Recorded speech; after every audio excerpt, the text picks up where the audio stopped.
A'udzu billahi minasyaitonir rajim. Bismillahirrahmanirrahim. Assalamualaikum warahmatullahi wabarakatuh. Kembali lagi bersama Mang Sukir di channel Sampul Hitam. Dan untuk kali ini, Mang Sukir akan melanjutkan cerita yang sebelumnya yang berjudul Penumpang Misterius di Kursi Sebelah. Cerita ini ditulis oleh Hanasan. Dan bagi teman-teman yang ingin membacanya secara langsung, teman-teman bisa langsung kunjungi link yang saya sudah siapkan, ada di deskripsi. Dan tak usah berlama-lama, bagaimanakah untuk cerita kali ini? Ini dia kisahnya. Selamat mendengarkan. Di depan pintu, Dani dan Wildan serta seseorang yang tidak kukenali berdiri melafazkan ayat kursi. Sementara itu, makhluk menyeramkan yang ada di depanku yang bersiap hendak menancapkan kuku tajamnya berhenti dan membalikkan tubuh menatap 3 orang yang berdiri di luar kamar. Dengan napas terengah, aku berdiri sambil mengatur napas kembali. Di luar, lantunan ayat suci bersautan. Ternyata bukan hanya Dani yang datang. Di luar rumah, terdengar suara orang mulai berdatangan. Pergilah. Tempatmu bukan di sini. Aku tidak akan mengganggumu selama kamu tidak mengganggu kami, ujar orang yang datang bersama Dani dan Wildan. Makhluk itu mendengkus. Terdengar gemeletuk gigi serta mata semerah saga yang menatap bergantian. Ketika laki-laki asing itu menghentakkan kaki, makhluk itu pun menghilang, bersamaan dengan hilangnya bau busuk. Kamu tidak apa-apa, Neng? Tanya laki-laki itu. Aku baik-baik saja. Makhluk apa itu, Pak? Tanyaku. Genderuwo, Mbak, jawab Dani. Apa yang Teteh lakukan di kamar ini? Selidik Wildan.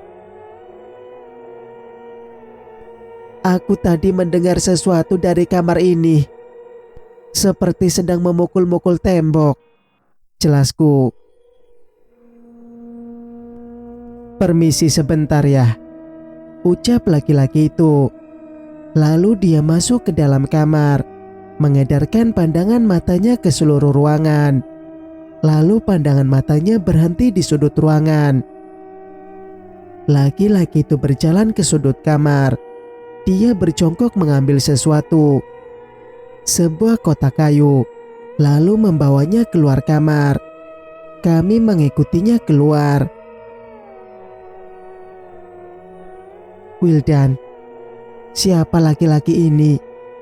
Tanyaku pada Wildan dengan suara lirih. Guru saya, Teh. Beliau datang bersama beberapa santri. Mereka ada di luar, jawab Wildan. Aku terdiam, teringat sore tadi ketika melihatnya menelpon seseorang untuk meminta tolong. Mungkin mereka kesini atas permintaannya. Saya dan Neni curiga ada yang tidak beres di sini. Ternyata benar. Neni langsung mendapat serangan tadi. Ini tidak boleh dibiarkan, Teh, Wildan menjelaskan. Sementara itu, laki-laki tadi meletakkan kotak yang dia ambil dari kamar di atas meja. Kenapa dengan kotak itu? Dani bertanya. Kita akan tahu setelah membukanya, laki-laki itu menjawab. Kami menunggu dengan perasaan yang tidak menentu.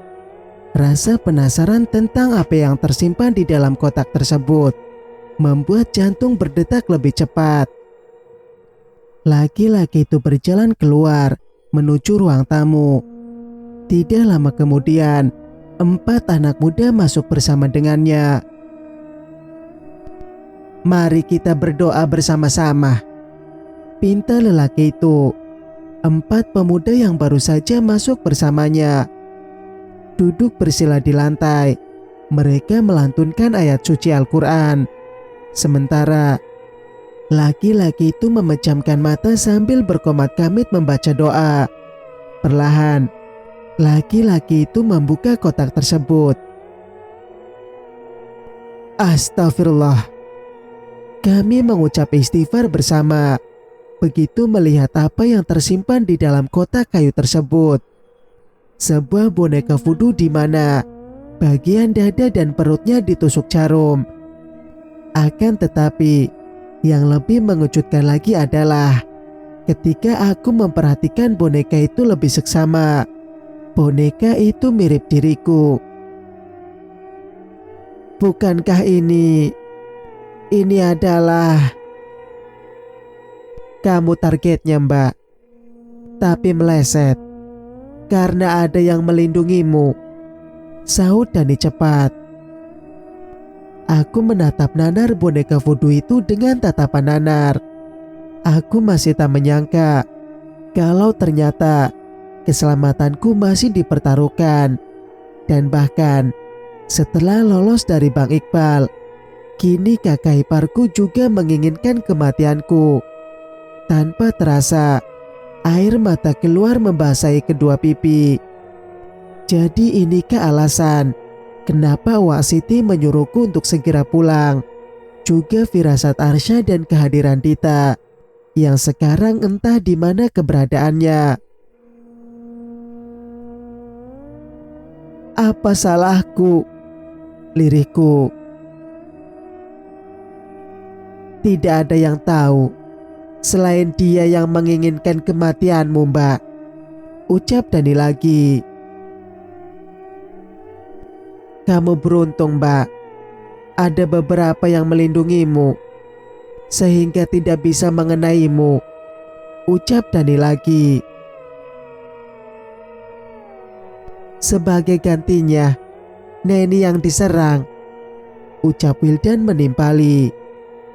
Jika benar apa yang dikatakan Wildan, apa yang menimpa Neni menjelaskan semuanya. Kalau akulah sasaran sebenarnya, tapi justru mengenai Neni. Apakah Dita yang telah menolongku? Apa yang harus saya lakukan sekarang, Pak Kiai? Tanyaku. Tidak perlu takut. Saya akan memasang pagar di rumah ini. Nanti anak-anak saya akan tinggal di sini beberapa hari. Jawab laki-laki itu. Itu artinya saya masih belum aman. Selidikku. Saya tidak bisa memastikan, namun akan berusaha membantu. Jika kita bisa melewati sampai hari ke-7, berarti kita menang. Jelasnya lagi. Aku menarik napas, bukan napas lega, karena masih ada beberapa hari lagi yang harus kulalui untuk bisa menang melawan ilmu hitam yang dikirimkan padaku, yaitu sampai 7 hari meninggalnya mertua. Singkat cerita, malam ketiga meninggalnya mama mertua. Setelah tetangga pulang usai tahlil, rumah kembali sepi. Hanya ada Wak Siti dan 2 orang tetangga membereskan dapur. Neni masih belum pulih pasca teror yang dia terima kemarin. Wildan, Dani dan Ujang membereskan ruang tamu. Hanya mereka bertiga kerabat laki-laki mama mertua yang dekat.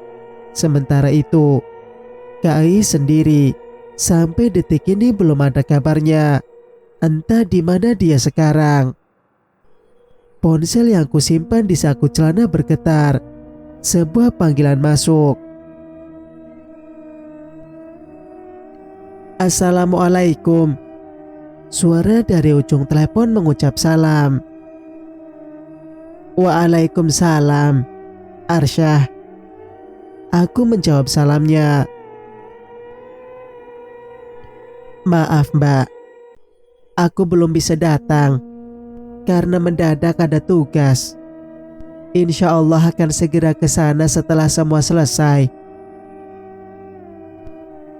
Tidak apa-apa, semua dalam keadaan baik-baik saja di sini. Kamu tidak perlu khawatir. Benarkah? Apa yang terjadi, Mbak? Wildan, suami adik iparku, sudah meminta bantuan dari gurunya. Ada beberapa santri di sini yang berdoa setiap malam. Dengan singkat, aku menceritakan kejadian yang menimpa Neni. Juga ditemukannya boneka voodoo di kamar Kak Ais. Boneka yang mirip sekali denganku. Juga sosok hitam tinggi besar yang menyerangku malam itu. Semua aku ceritakan pada Arsya. Inilah yang aku khawatirkan, Mbak. Dan firasatku benar. Arsya berkata. Tarikan napas dalam dan berat, terdengar jelas. Mbak harus ingat satu hal. Jangan berhenti berzikir, ucap Arsya sebelum menutup telepon. Malam kian larut. Suasana malam ini lebih tenang dibanding malam sebelumnya. Aku berharap tidak akan terjadi hal ganjil dan menakutkan malam ini. Aku melihat keluar rumah melalui jendela, mencari santri-santri, murid kiai yang kemarin datang ke sini. Namun tidak kulihat satupun dari mereka. Teteh melihat apa? Tanya Neni yang sudah berdiri di belakangku. Aku mencari santri yang datang kemarin. Kemana mereka? Tanyaku, masih dengan kepala celengukan. Kata Kang Wildan, mereka di rumah Wak Siti. Mungkin akan kesini sebentar lagi, jawab Neni. Nen, bagaimana keadaan kamu? Apa sudah lebih baik? Tanyaku sambil membantu Neni duduk di sofa. Alhamdulillah, sudah Kak. Syukurlah, ujarku. Maaf ya Nen, gara-gara aku kamu kena imbasnya, lanjutku. Bukan salah teteh, tapi ini murni kesalahan Teh Ais. Dari dulu dia memang tidak suka denganmu. Apa maksudmu Nen? Selidikku. Jujur, aku baru tahu kalau ternyata selama ini Kak Ais tidak menyukaiku. Itu pun jika Neni tidak keceplosan. Sampai detik ini aku tidak akan tahu.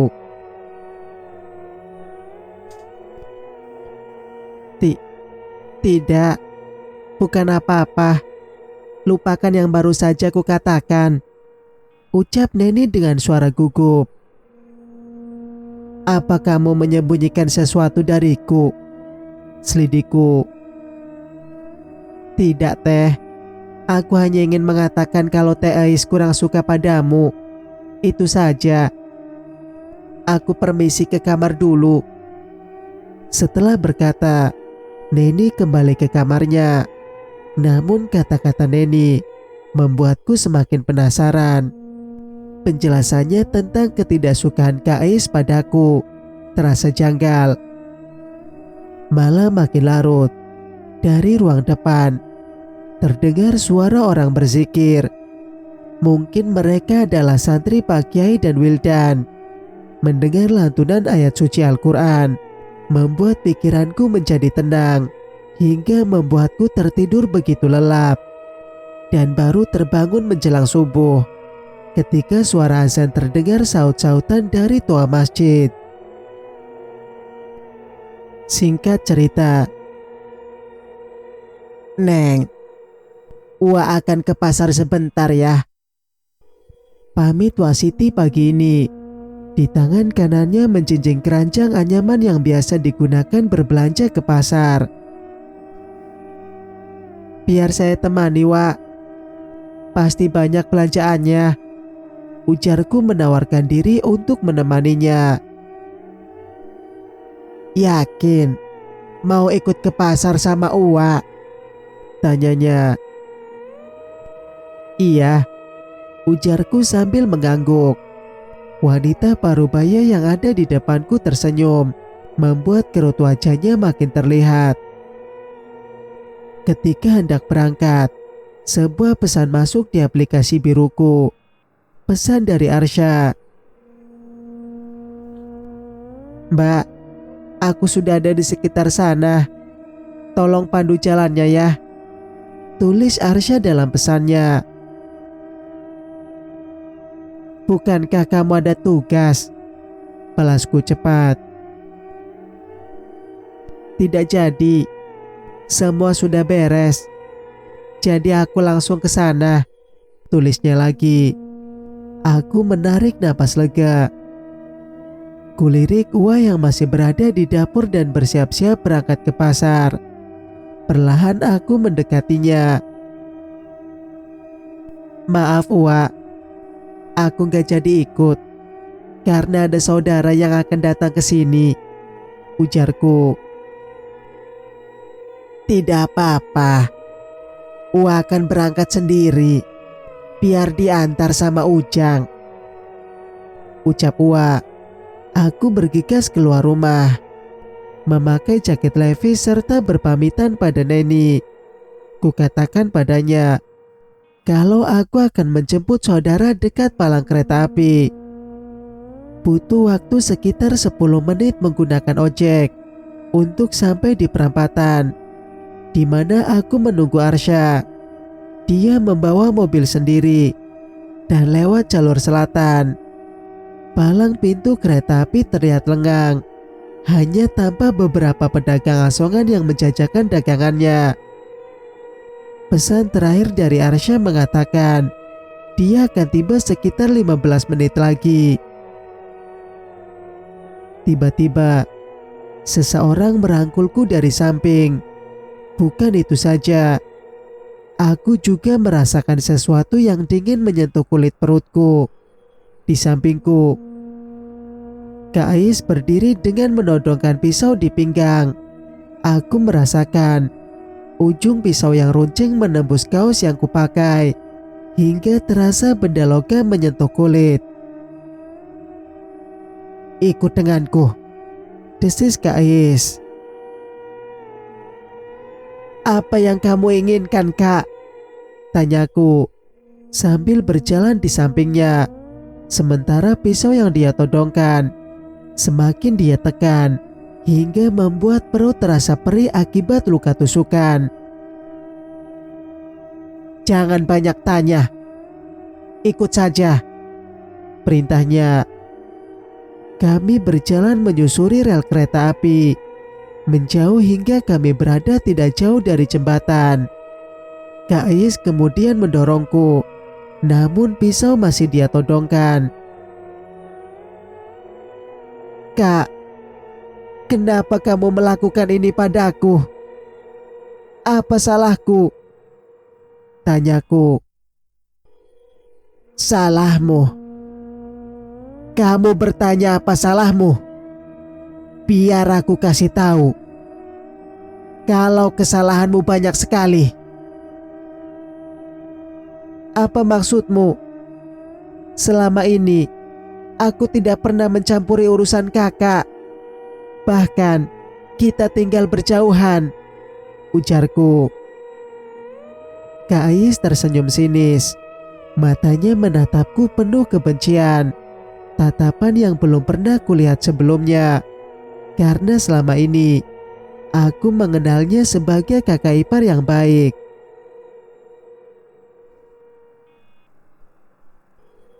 Dulu, sebelum kamu hadir dalam keluarga kami, semua baik-baik saja.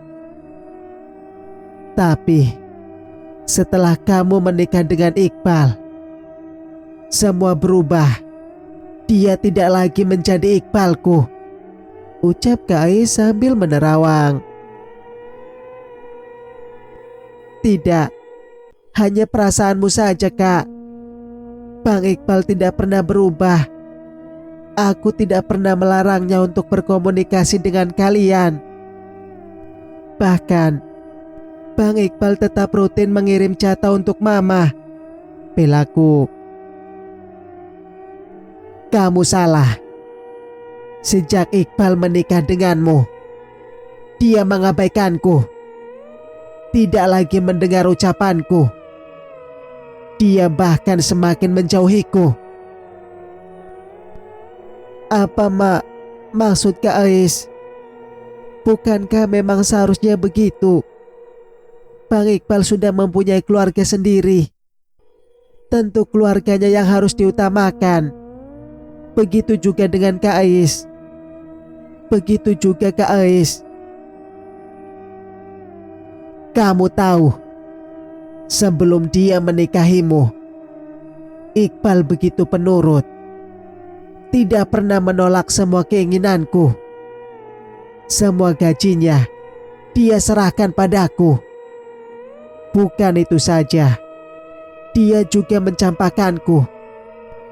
Padahal akulah yang telah membuatnya berada di posisinya saat itu.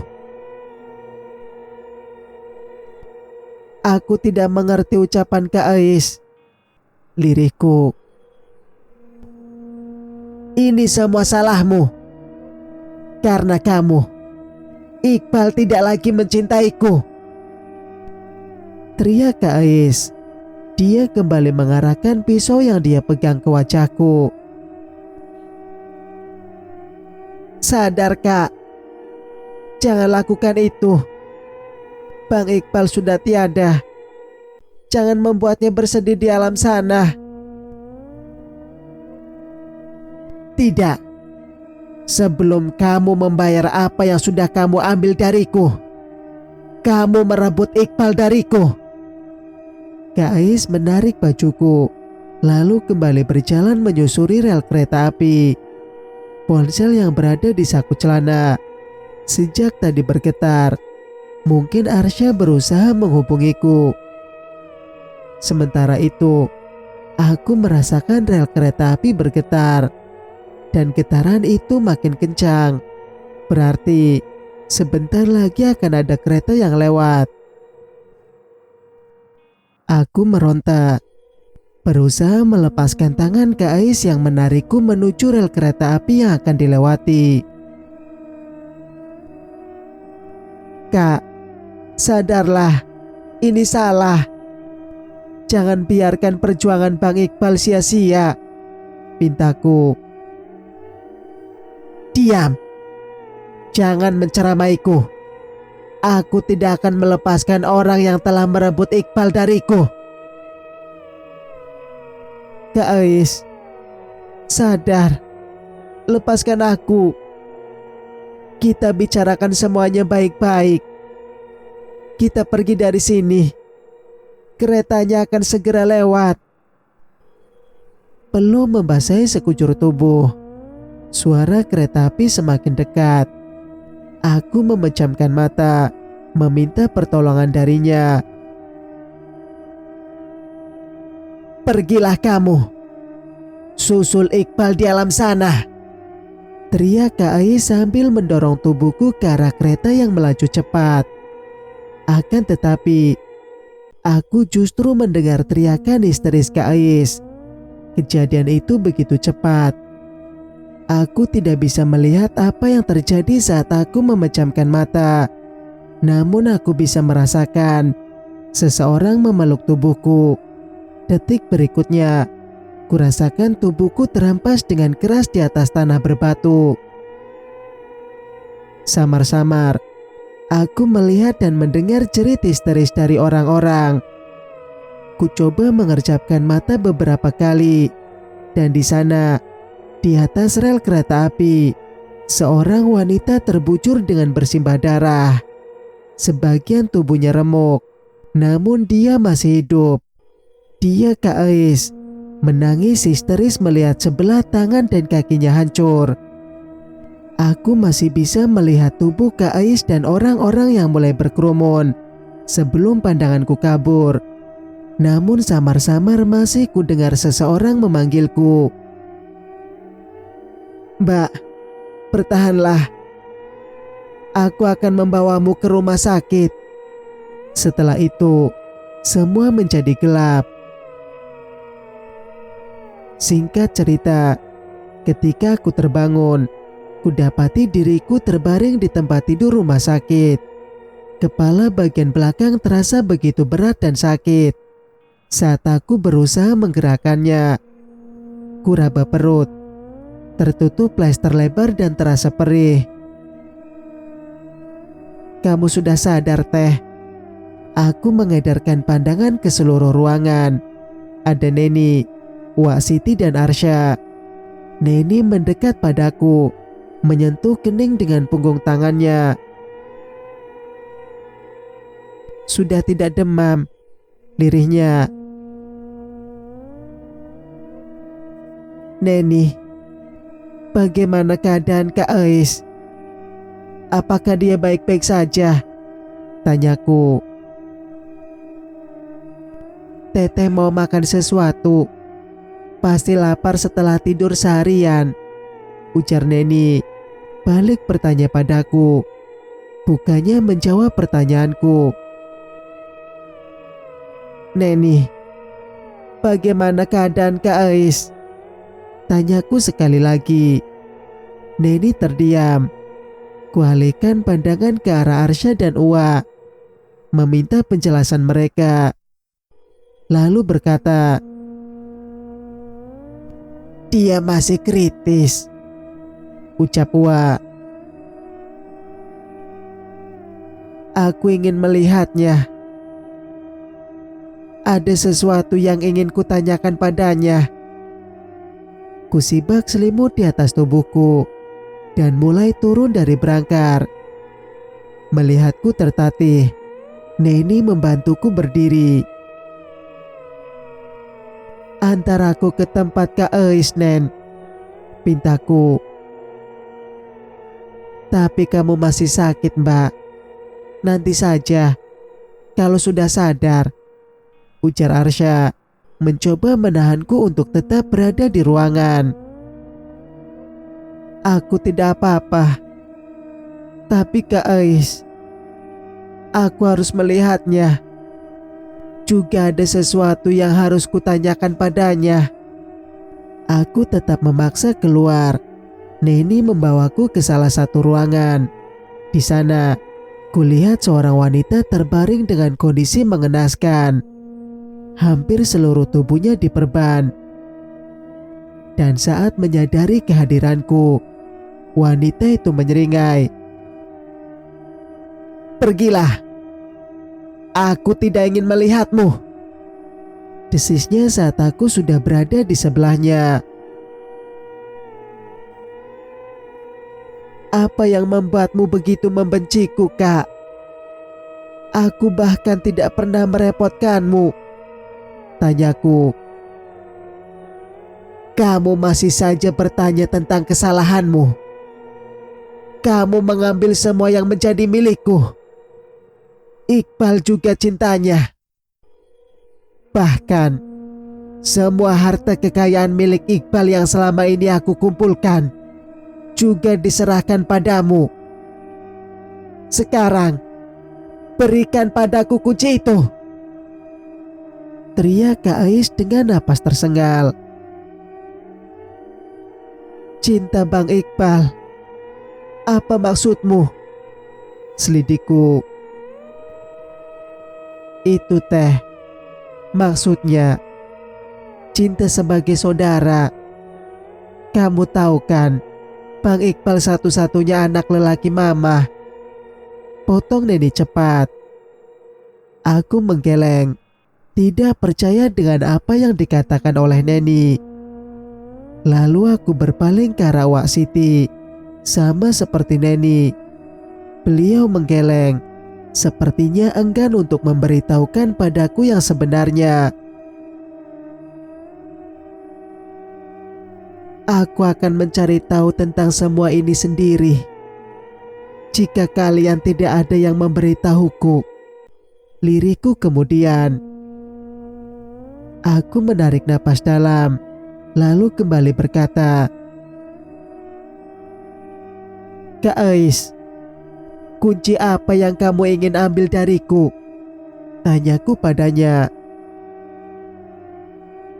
"Kunci deposit box, tempat di mana Iqbal menyimpan semua hasil kerja kerasnya selama ini. Kamu tidak tahu kan, kalau dia mempunyai harta berlimpah. Asal kamu tahu, semua itu atas jasaku.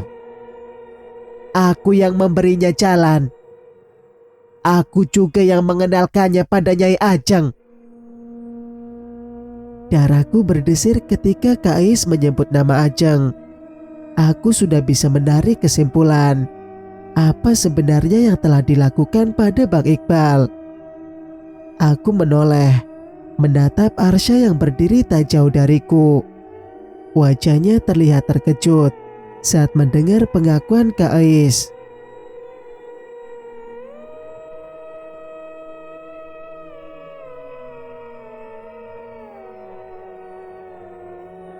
Cerita pun bersambung. Jika kalian suka dengan ceritanya, jangan lupa untuk like, subscribe, dan nyalakan notifikasinya agar bisa mendengarkan kelanjutan ceritanya. Wassalamualaikum warahmatullahi wabarakatuh.